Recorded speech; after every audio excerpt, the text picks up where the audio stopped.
furaha, shirikisha familia.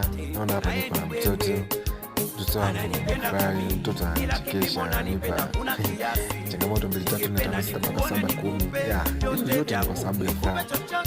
Mtoto upo, naona mtoto hapo anajisikia hali tofauti kidogo.